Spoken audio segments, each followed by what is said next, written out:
What's up guys, my name's Justin and I'm a full-time app developer. Again, I'm making this video today because I get asked quite often by people who have app ideas on how to get started. So I can talk through my experience and hopefully I can save you guys some time and some money also.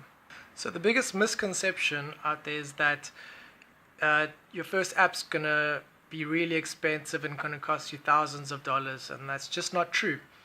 And in fact, you actually want to release your first app for as cheap as you can. And the reason why is because chances are that there's a 99% chance that your app's gonna fail. Like the first app you release, it's not gonna do so well, and if you spend thousands of dollars and months of your time developing something that ultimately isn't going to do well and not going to bring you back a return on your investment, then you'll give up. And that's what happens to a lot of first-time app developers. They spend a lot of money and time, and when it comes time to release their game or their app, and it doesn't do so well, they out of pocket, and they most of the time they just give up because they don't have the funds to polish it up or make another one. So like I said, you want to release your first app as quickly and as cheaply as possible. And one of the ways to do this is to look for a ready-made app template, that's pretty much the closest to your idea as you can get, because when you find a developer, you can always tell them to add something and change, or add some features that you want and change some things. So I would recommend looking on choppermobile.com. is one of my favorite ones. They have lots of pre-made app templates that you can customize, and once you find one that's the closest to your idea, you want to then search for a developer. And I would also recommend going to a website like upwork.com or fiverr.com and browse and try find someone that's on the same page as you. I would recommend doing a Skype call with them in the beginning, just to get a feel for them and see if they're on the same page as you, and discuss price, which is quite important. My first my first app that I ever launched that went live, it cost less than $300, and like I said, it didn't really do well, but I was only out of pocket $300, so it's not like I was living under a bridge or homeless after that. And one thing you have to remember also is that it's an ongoing process. So your initial app that you launch, it's going to change a lot according to the feedback that you get from real world users, and not just from friends and family who kind of tell you what you want to hear, and even though it's not really reality. So once you found a developer that you like, then you need to discuss the price. And for me, again, I would always recommend going at a fixed price instead of an hourly rate, just because it's quite hard to keep tabs on how many hours someone's working on your app, and it can get messy and complicated. So I just always agree on a fixed price, and then it doesn't matter how long they take, and the price doesn't change.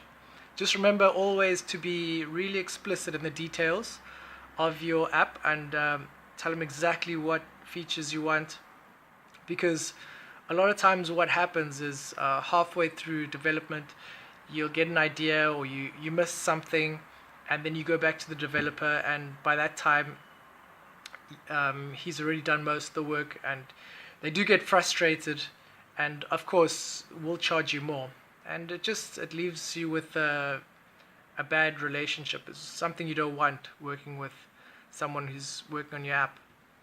So yeah, be very detailed on exactly what you want. So your app's finally ready, and now it's time to launch. Basically, it depends. If you want to release your app onto the Google Play Store, if it's Android, a Google Play developer account is a one-time fee of about $25. to get you started, and for Apple you pay a yearly subscription of $99. So depending on which way you decide to go, or if you want to do both, be prepared to pay those membership fees. So once you have your Google Play or Apple developer accounts and it's time to submit your app, I would recommend getting a basic understanding of ASO. ASO is App Store Optimization, and this is how well your app ranks on the different app stores. So if you have a fitness app and someone types in something related to fitness, ideally you want your app to show up quite high, and in turn get you some downloads, organic downloads. So there are plenty of videos on YouTube and basic tutorials that teach you about ASO, and once you've done that, it's time to go live, and that's the exciting part. So now is the exciting part, is the time when your app goes live, because that's the time when you actually get real feedback from real world users, and basically tells you how well your app is doing.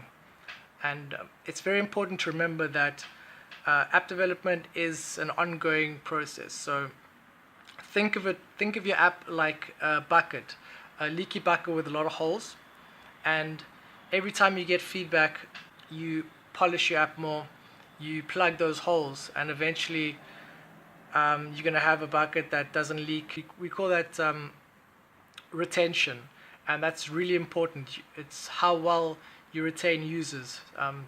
Do people download your app and delete it after a day, or do they keep it for a week, or do they keep it for a month, or even longer? That all depends. That all influences the success of your app and how much revenue you can make with it. So those are really important, and again, really important to keep on tweaking and polishing your app, and don't just give up when it fails, and it probably will in the beginning. So just bear that in mind and just keep on tweaking and polishing, and eventually you're going to have something really great. Okay, so that's it for this video. If you did like this video, please like and subscribe, because I will be making more videos related to apps. And also, if you do have an idea, let me know in the comments, and let me know what you stuck on, or if you need help with anything. So thanks for watching, and see you on the next one.